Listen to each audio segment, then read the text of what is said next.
So we had some bad weather a couple days ago there, Donnie. How'd you do in your neck of the woods? Man, my phone's been ringing off the hook ever since, but I fared well. Not everybody in the community did, though. Yeah, we had a couple of houses in our neighborhood here in Wilson that had trees drop right through the roof. A couple of them laid on the roof. Lots of shingles around the neighborhood and siding and stuff, and pretty normal to expect when you have 70-mile-per-hour gusts blow through your town. Yeah, I think that one of the contributing factors, it's been wet and cold. We had a few warm weeks, they were spread out here and there, but Mhm. when the ground's wet and that root system just, it doesn't have the dry ground to hold it in place, and you get that wind coupled with that, it was, no pun intended, the perfect storm. Yeah, snap power lines and all sorts of stuff like that. And what I want to also mention is when you go through a storm like that we had where it was just those straight line winds, when the storm's over, this is a chance for you to go outside and maybe survey a few things about your house. Start with the roof and also look for where water stands. And if you've got something that maybe peeled siding, but take a look at your house, because if you go ahead and find something, you can report it and get the insurance companies involved. Or if you have a roof problem, you can call somebody like Donnie at SureTop Roofing and have them come take a look at it before it gets worse. Mitigate any damages, like we say. Yep, that's actually a requirement by the insurance company. If you have damage to your house and you don't do anything about it and just let it rain in there, then that's kind of on you. So they'll pay for the initial damage, but any kind of damages sustained after that for basically lack of any attention to mitigate those damages or put a tarp over there, they consider that neglect. Yep.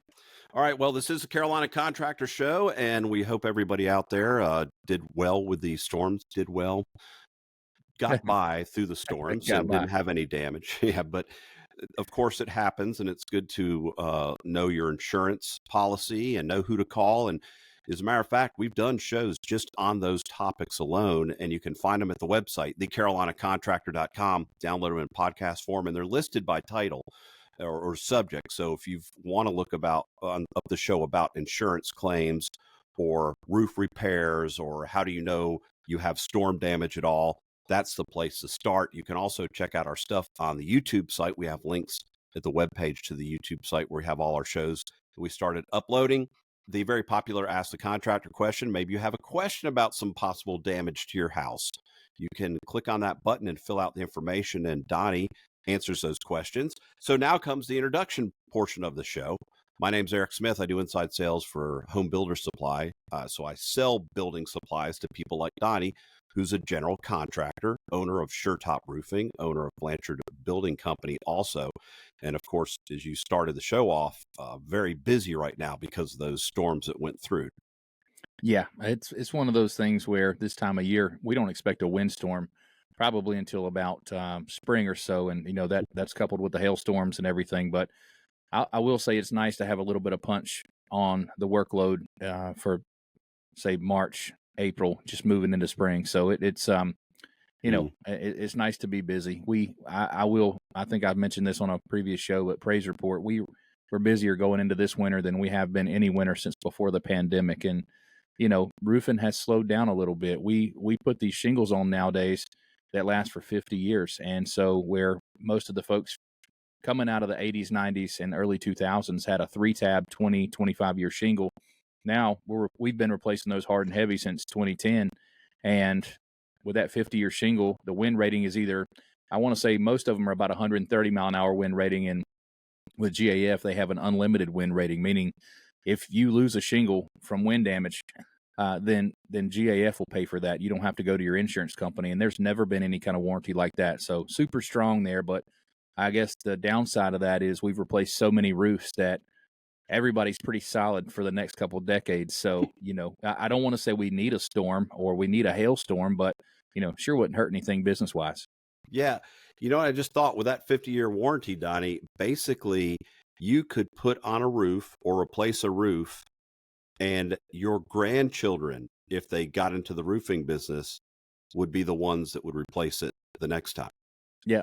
Yeah. Well, I don't know if it'll go into the third generation or how that's going to shake out, but yeah. And to be honest, there will be another wave. The several advancements in the roofing world, like algae deterrent, there used to be a 10-year algae warranty, and now they've upgraded that to a 25-year. So there's going to be a lot of people who replaced their roofs for algae's sake, and we call a handful of other ones vanity roofs. This is a roof where you just move into a new house, you don't like the color of it, and you've got the money to replace it. So, there's still a lot of those out there, and we feel blessed to be called upon, and top two or three in our area. So that's one of those deals where as long as the phone's ringing, we'll answer the call. But yeah, it's not like it was 10, Yeah. 15 years ago. We just couldn't keep up, and at least now the workload's manageable. That's a perfect segue in today's show because if you had roof damage and you're going to have to get it repaired, or like you said, you want to just change the roof, you want to make sure the one you get and that you invest in is something that will pay you back in some way, whether it's longevity or if you go to sell your house. And we call that return on investment. And that's what today's topic is. But we're going to give it a North Carolina twist. GAF is a great example because you can hire someone who's not certified to install a roof, and they might do, a 3-tab deal, or they're just going to do entry level shingles. You're not going to have a warranty on them. And if they're not certified, there's other things that cannot be warranted because they're not a certified installer. So if you get a new roof and you want a good return on that investment, you would want to get somebody like Donnie who's certified with SureTop. You'd want to pick a nice shingle like the GAFs that have these extended warranties and guarantees. And that's what we're going to do today is go over a bunch of stuff when it comes to renovating or repairing inside and outside of your house. Sometimes I forget to state the obvious, and we've done several shows with GAF, and of course our territory manager Ron Cook. He's amazing, but I lose track of the fact that it's been 2 or 3 years. We've been doing this for so long and people always ask me, what about those GAF shingles? And they don't call it by the acronym GAF, but just quick side note is GAF stands for General Aniline Film. And General Aniline Film, if you're 40 years old or older, you remember the days before the internet when you had these viewfinders, and the Yeah. viewfinders had the little disc wheel with the pictures. And, now you can just Google a picture of a place and you can go anywhere and see what it's like. But back then we had to stick our eyeballs right to the viewfinder and click the thing in a circle just to be able to see, Yeah. the sites. And GAF bought that company, and I don't know the evolution process, but they eventually evolved into a shingle company. Now their pie chart is exclusively roofing. So they have a silicone low slope division. They have TPO, which is the white membrane that goes on commercial buildings. They have, of course, shingles, and they have the strongest warranty in the business. And most importantly, they are American owned and operated. So they pay taxes right here in the USA.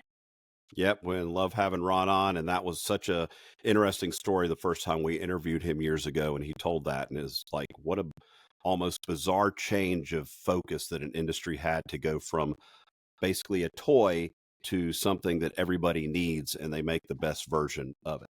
All right, today's show, as I said, the title's ROA and NC because North Carolina is a little different than every other state. You might have things that you could do to your house inside and out that would have an advantage in the Northeast or the Midwest or the Northwest. But, even though this show is listened to internationally, we're going to focus on North Carolina. And the reason this works out is we've got weather conditions that are pretty unique. Humid in the summer as we have snow one day and 70 degrees 2 days later, and then ice, and then sunshine, and then a big storm rolls through with not almost no rain, less rain than it was just a lot of wind. And next week they're talking about flirting with the mid 70s, maybe even hit 80 degrees. That's North Carolina weather. So those are things you want to consider, especially if you're putting on a roof. Some of the other things about ROA in NC is your market or where your house is can have a big effect on your price. So your Yeah. neck of the woods, you're kind of like in between a couple hot spots, that Cary, Raleigh triangle area, and you can head Greensboro. I'm in a growing but lesser area that is affected by house prices in Wilson, North Carolina. But if you make it to the beach, prices go up. Charlotte, prices go up. Asheville. So some of these investments that you make will have a different price point because of where you live. But we're going to try to get a basic idea of where you're sitting if you want to make some investments in your house and get a higher ROI. Yeah, the middle third of the state is a hotbed for real estate right now, and I think a lot of the driving factors is the fact that the inventory is still short, and you Hmm. can't find small houses. Starter houses are hard to come by, and if you have one of those and you're trying to sell, you want to get the max ROI out of that. I would say that the front elevation, and when we did the TV show, they hammered home the word curb appeal. It mildly drove me crazy, but anyway, it's a real thing. And curb appeal, curb appeal, curb appeal. But the thing you can do, and we'll get into a couple of things down the list here, but one of the big things, we replace the roof on everything. And if you have just a plain ranch house and it just doesn't have a lot of shape, all you have is two roof slopes and a gutter Hmm. line up top. If you're going to replace that roof, one thing that we got a big ROI on is and of course, SureTop did all the roof work. So my guys are experienced framers, and we can pretty much do a small house in one day where we strip the old roof and we would build a gable or a dormer on the front of the house just to break up the roof line. And it's not a lot to it. It's $500 worth of wood, $500 worth of labor, and then of course you have to put siding and trim out the boxing and everything. But you're not talking a $1,500 change to completely make the front of that house or the front elevation look different. So I would say from an exterior standpoint, that was one of the big punches that we did to get the most money for the house. All right. Excellent idea. And doing little changes like that can have a huge effect on the visual of that house and the selling price. Now, a lot of people think when you're doing a show on return on investment, it means you're selling your house. Many cases it is, but it doesn't mean you are going to sell your house just because you're putting in something that has a high ROI. Why wouldn't you want to put something in that has a good return, even if it's your forever home? So things like this doesn't necessarily pertain to selling a house. Sometimes you just want your house to look kick ass in the neighborhood, and Yep. that's why you're going to make these changes.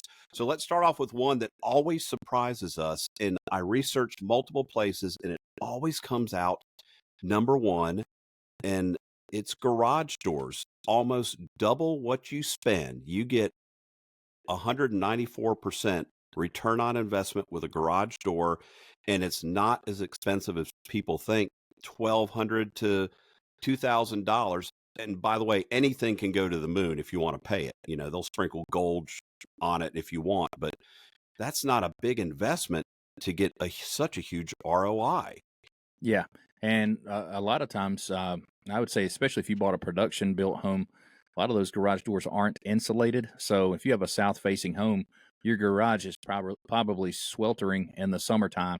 So just getting a new insulated garage door for under 2 grand is a good selling point. And side note there, I want to say that a real estate agent is the person to tell you, a local real estate agent, that is. So find somebody trustworthy and local, and they'll tell you if you're going to spend money on the house and say, hey, we're thinking about selling, but not right now, maybe next year. Fine, go Hmm. ahead and get in cahoots with that real estate agent, because every dime you spend, they'll be able to tell you on their end how they size that house up for a market value. And we're going to have a real. I'm actually building a house for a real estate agent now, and she's wonderful. She manages a family life and is just a killer at real estate. And I've sent several people her way, and everybody just raves about her. So I thought it would be wise for us to have her on the show just to Hmm. share some insights. But that'll be sometime in the next couple of weeks. But yeah, every point we're going to make today, if you're thinking about doing this yourself, check with that real estate agent, because that can't hurt a thing. The other reason to think about why a garage door is so impactful from the curbside view is because it's a usually minimum one car garage. A lot of them are two. So you've got something that is 8 to 10 feet high, goes across the front of your house. If it looks nice and shiny and new and top of the line, it's going to affect that view. The other thing, if you don't have a garage, especially when you pull up to a curb, people might not realize it, but if they're honest, the first thing they look at is that front door. Mm, And especially if it's an ugly color, if it's like canary yellow, I don't know what is wrong with people, but the canary yellow door's got to go. That's a preference. I have the very cliche barn red front door. yeah. Um, but anyways, a strong looking, nicely maintained, nice hardware on a front door, you can notice that all the way from the street. The thing is, we talked about this on last week's show. People don't understand doors aren't necessarily the easiest things to order or replace, and the return on the investment is really high, up almost double. Yeah. But the thing is, you got to know what you're ordering, and the sky's the limit. You got to. It's not as easy as just buying a slab and putting it on. It might be, but you need to prepare for it. But the options for doors are almost unlimited. It's amazing how I see it in my side of the business. I'm sure you do too. Oh yeah, you probably know more than I do because I get one of these per house, and you probably see these roll out the door every single day. Um, yeah, doors can go to the moon. I mean, literally, you can spend, and we talked about this off the air, but you can spend 10, 20 grand pretty easy if you want all the Mm. bells and whistles. And one thing that we always knock the big box stores, but this is about the only area where if you need a reasonable front door, the energy code dictates the minimum energy requirement for that. So a lot of times, Therma-Tru, for instance, what they can sell to you guys at Home Builder Supply, Lowe's has a much different contract because they do so much volume with them that, you can get a decent looking front door for less than $1,000. Whereas the series that goes to the building supply companies, you're looking at, $2,000-3,000, and that's still not bad. I mean, if you get into Mhm. the real wood versus fiberglass, um, I would say that you're upwards of $5,000. When I do a new house, and if it's over 4,000 square feet, I put 5 grand on there for a front door allowance, and that seems to cover it. I think that's a very good price point to put on it. But I'm going to have to disagree with you here, Donnie. All right. Check with your home supplier, your independent place, because I'll tell you right now, I have more options I can get you Mm, for a door. I can spend more time helping you decide what you want, and I dang well guarantee I'll be close on that price point, but competitive. I'm still going to get you, in my opinion, a better door. I'm going to get you better entry door locks and deadbolts than you're just going to get if you walk in there. It's nothing against the big box stores, but they work Hmm. on volume. They're not going to spend time with you to pick out the locks you want or the handle or something like that. So whether it's fiberglass, which is very common, solid core wood, which is expensive but nice. We talked about it too off the show, off the air. Steel doors, not very common as an entry or even a side door, but sometimes back. Attached sheds to the house, tool sheds in the yard, they tend to use steel doors. You can get them for a really good price, and they're usually paintable, sometimes stainable. They look great. But 1,500 to 2,500 to get a door. If you're doing a pre-hung, if you're going to get an installer, is Donnie would be able to pull a door out and put a new one in pretty easily, if even if it's a pre-hung. Um, yeah, it's an important investment to get it right and make sure you have a door that fits the look of your house and there's a high quality door that will last, 20, 30 years. Yeah, I do agree with that part. There's a lot of value in having somebody that knows what they're looking at because most of these folks are picking out that door one time for the next 10, 20 years. And so having somebody like yourself that knows, the manufacturer, pros and cons of that, there is value there, even if it's a tick more. So right Mhm. after I said that, I could just feel Bill and Julie. Those are my inside and outside sales reps. They listen to every single show. So forgive me, you guys. I'm still sending them your way. That's great. Okay, I've not done this, wouldn't mind doing it. Everybody thinks about doing stuff with their kitchen, and we're not talking the full overhaul. We're not talking about pulling your existing cabinets down and replacing them with new. Sometimes you just want to maybe sand them, prime them, and repaint them, put new hardware, modify the sink, something like that. A kitchen is a big deal. I'm not saying it's not as big in other parts of the country, but I think in North Carolina, it is the gathering place. If mama's in the kitchen cooking, the kids and the husband, and when it's holidays, everybody's there in the kitchen area. So it's a pretty important place. You want to do it right. I don't have experience to talk about this. What advice would you give somebody investing in a kitchen upgrade to get a good ROI, Donnie? Well, solid surface countertops seem to be the big favorite in a kitchen these days. And I would say the average house is going to be around $5,000 to take the old countertops out, put new solid surface in. And of course, you're going to want to get a backsplash that goes with those cabinets. So Mhm. that usually runs a couple $1,000s. And if you wanted to do a mild makeover, the cabinet doors are an option. You can buy all new cabinet doors with a different, like a shaker style, seems to be what everybody wants these days. And I'd say the cheapest thing is the new hardware. So if you wanted to go kitchen remodel under 10 grand and DIY, then you can call the the stone fabricators yourself, or the quartz fabricators yourself, and find a tile guy. And then lots of hardwood stores. So we've got a hardwood store locally, and they actually make cabinet doors, so you can Oh, outsource those. Of course, you'll need to come up with a size, and there's a little responsibility for the homeowner in terms of that, and making sure the hinges are compatible, or whether or not you need new hinges. But that, and then the hardware, you're talking tile and solid surface countertop subcontractor, and the rest of it is DIY. So if you feel frisky enough to take that on, then you can get out under 10 grand that way. feeling frisky doing the kitchen work. There you go. So I do want to mention the hardware. We think that it's a small cost. Keep your hardware if you like it, because you can always repaint it or clean it up. But think of the normal kitchen. You go, oh, we'll just buy new hardware. How much could it cost? Oh, it's only $5 a hinge. And then you remember you have 22 cabinet doors. Each one has two hinges. Now all of a sudden you're at 50 hinges. You're at 22 handles. You might have closers that you want to get, the fancier stuff. You can drop $1,000 on Hmm. hardware for the kitchen cabinets and drawers and stuff real easy. So maybe think about keeping it if you like it and it's in good shape, and hit it with a glossy black paint or and seal it or whatever, but don't just toss out that hardware for your kitchen. Yep, agreed. Good point. Ar- All right, back to the outside. This is an obvious thing. Um, First of all, we still get people that come in my store with a piece of siding and go, "Do you sell this?" And I say, "We don't sell masonite." Um, Ugh. and people who know what it is, it's basically cardboard on your house. But when you redo siding on your house, it makes it look like it almost, especially with new windows, a new build. Overnight, all of a sudden you have this brand new look of beautiful siding, and there's a lot of choices, and the return on it, you usually will get what you put into it back if you sell your house, but it can depend on what you use, vinyl siding versus fiber cement, and hardy plank that I'm not as familiar with, that you might be. Yeah, I think one of the attractive options about vinyl is the price, and of course, you can go over if you have a masonite siding on your house. You can usually go over top of that masonite.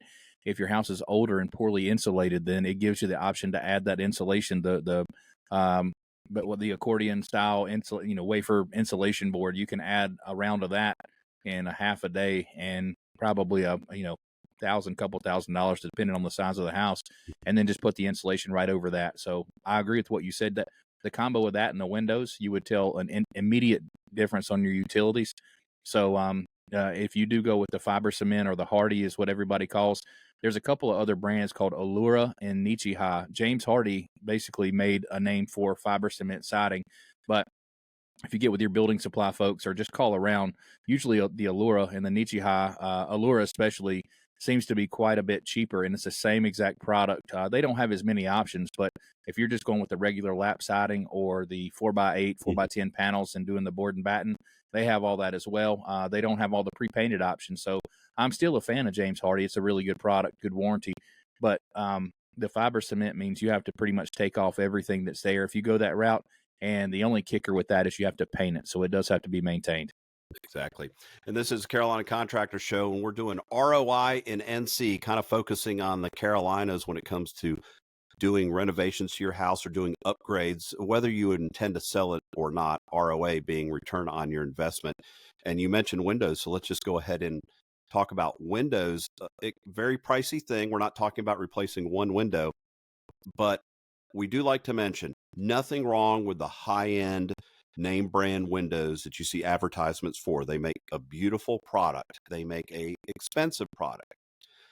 But a new window, vinyl window today, your Silverline or Geldwin or whatever, is going to be more efficient and better than a high end window that was installed 5, 10 years ago.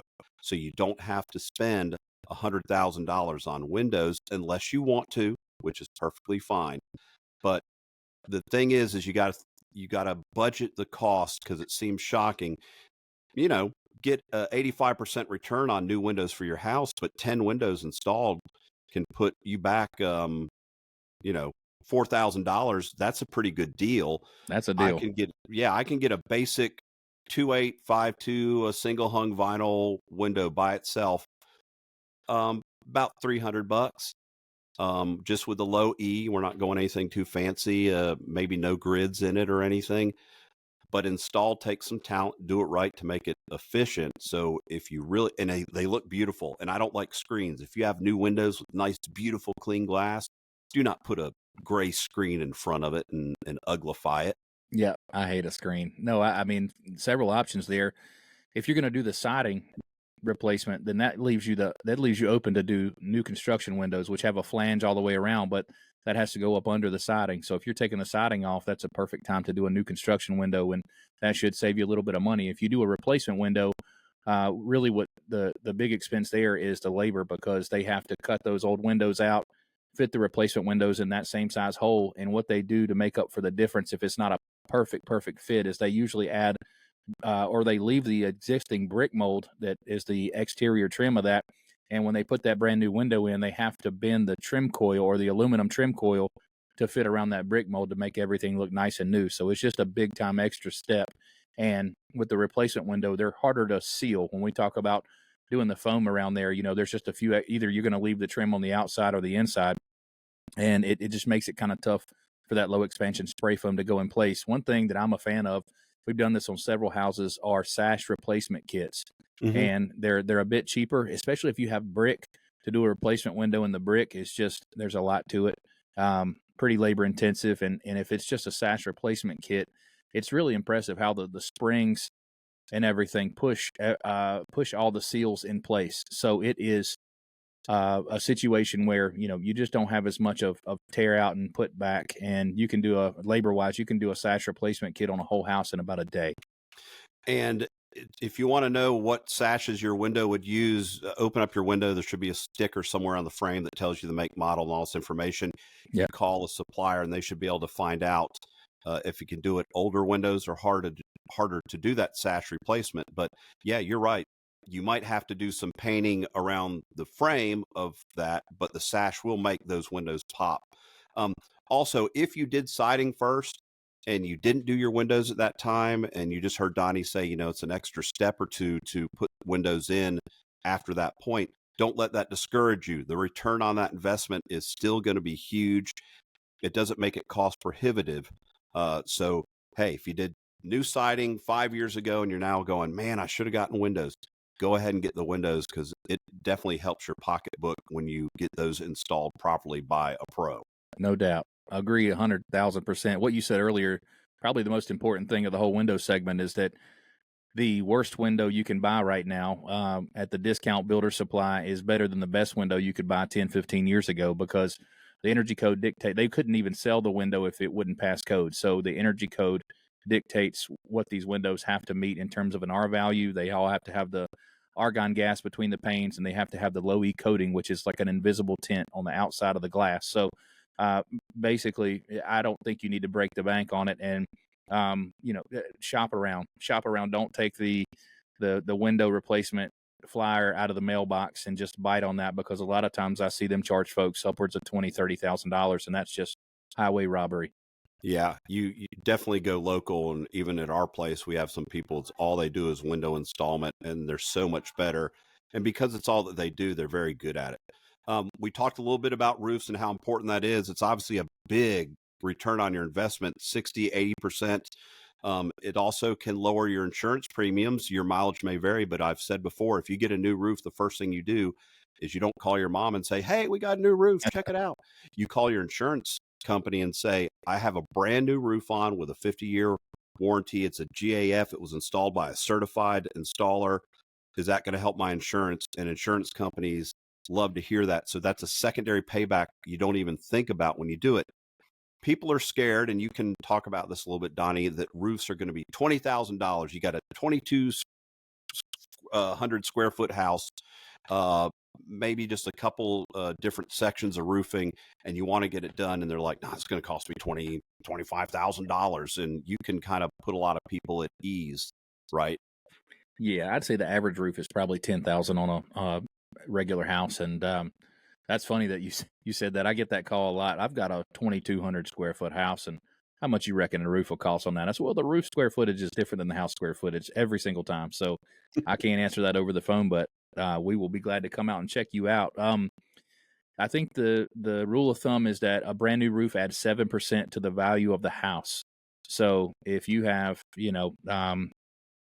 $200,000 house, that is going to add $14,000 to the value of your house. And I'll go ahead and tell you, a $200,000 house doesn't call for a $14,000 roof. I'd say a Right. roof replacement is going to add about double, and so it's definitely up there with the other things you mentioned before. But yeah, I mean, of course, I'm partial because I own SureTop, but at the same time, the numbers just don't lie. And if you're going to sell, or even if you're just going to pull in that driveway every day after work, it does feel good to see a nice new roof on the place. And with all these high definition shingle options they have now, I mean, you just can't go wrong. It is beautiful, and the color options and things like that. And it's just like you said, it's a beautiful thing to look at a brand new roof. And if you've got new windows in there too, and Hmm. things like that, you don't want to sell your house when you get a new roof because it looks so good. Right. You want to stay there. Couple more things we want to do about ROI and NC bathroom spruce ups. Um, these don't have to be the full bathrooms. They could be a half bath that you have, downstairs. But I guess this guy could be the limit, but people think you got to spend $20,000 on a bathroom, but you could do it for only a few $1,000s. I guess it just depends on how far you want to go to spruce it up to get a good ROI. Yeah, I mean, and especially if the cabinet already looks nice. If you want a new vanity cabinet, I mean, you can find those all day long at some of the wholesale or the discount stores. They have, overages or items that are marked way down, and so you can get a nice looking vanity cabinet, new sink and everything for what, $300. The Yeah. the fixture allowance, I would say $150 for a new faucet, or just for easy math, just $200 for a new faucet. The vanity cabinet light, $200 for that. A new toilet, a good toilet, $300. And then if you wanted to put a new floor in there, the LVP now is re-engineered so that the core is waterproof, and LVP goes in bathrooms every single day in my line of work. So, I mean, new floor, new fixtures, new vanity cabinet lights, and even a new mirror, you can still get out under $2,000. Every time you say LVP, luxury vinyl plank, when you say LVP, it doesn't matter if my wife's in the same room or the other end of the house. I can hear her go, hmm? Huh? I mean, that's her thing. We want to do that in the future, but it's amazing. There's nothing you can dream of when it comes to LVP that there's probably not the color, design, or install feature available to do it. The sky is the limit on making that change. And if you look at the comparison between that and hardwood, it beats hardwood in every single category. It's burn proof, scratch proof, waterproof, and cheaper. So I mean, we do that analogy about there's good, quick, and cheap. You can pick any two, but you can't have all three. Hmm. I think LVP might be the only product in the construction industry that knocks that one out of the park. Yeah. All right. Let's hit one more thing of a good ROI in North Carolina, and that would be, it seems like a no-brainer. Heating, cooling system, especially the heat pump, is you're going to get a return on that investment for two reasons. One, it's because it's going to run more efficiently, and if it's installed correctly, it's going to keep you warm when you want it at a lower temperature and keep you cool when you want it cool, but set at a higher temperature. Efficiency is so important. People balk at it because, of course, the cost is high. It's only going to go up. You're talking 10 to 20 grand. But if you have a service contract and have someone maintain it and take care of it, they also can last noticeably longer. So you will get a good ROI on that. Yeah, we always preach that the roofing and the HVAC are the two big ticket items on your house that are guaranteed to wear out. So you're going to have to replace them. Like you just mentioned, maintenance is a key. A service contract is everything because you can get an extra 5 to 10 years out of both of those items. But I would, if I had to give a tip to anyone that's going to replace their heating and air, address your insulation first. And just to give an example of why I say that, the rule of thumb on a new build is that a heating and air unit is sized for 600 square feet per ton if you have traditional insulation. Hmm. If you have spray foam insulation, you can get upwards of 1,000 square feet per ton. So just having a better insulation package, you can have almost half of the heating and air capacity, and it'll still do the same thing. And plus, less heating and air takes a lot less energy usage. So you're cutting your utilities in half just by putting a little bit of an investment into some spray foam or just a better insulation package throughout the house. And we've done whole shows on the spray foam insulation, how far it's come and how incredibly effective it is. One of the guys talking about it said, in peak summer and those humid North Carolina summers, your AC is running nonstop. And when he did the foam insulation of his own house, he was talking about it would run 20 minutes Yeah. versus running for 24 hours. 20 minutes out of an hour, it might run just because that foam insulation is so efficient. Again, go to the website, thecarolinacontractor.com, and you can search up that show where we talk about it. And we also have previous shows talking about ROI. So if none of these specific items were interesting to you, the other shows will have that. And again, websites up there with the links to our social media, the links to the YouTube page. And again, if you have a question about the show, a comment, show idea, guest suggestion, please click on Ask the Contractor and send that information there. And like Donnie said, and we'll talk houses more in the near future. We'll have a real bona fide real estate agent on to talk about buying houses in this market. So be sure to tune in for that show. We appreciate you tuning in today and listening to the Carolina Contractor Show. Thanks, everybody.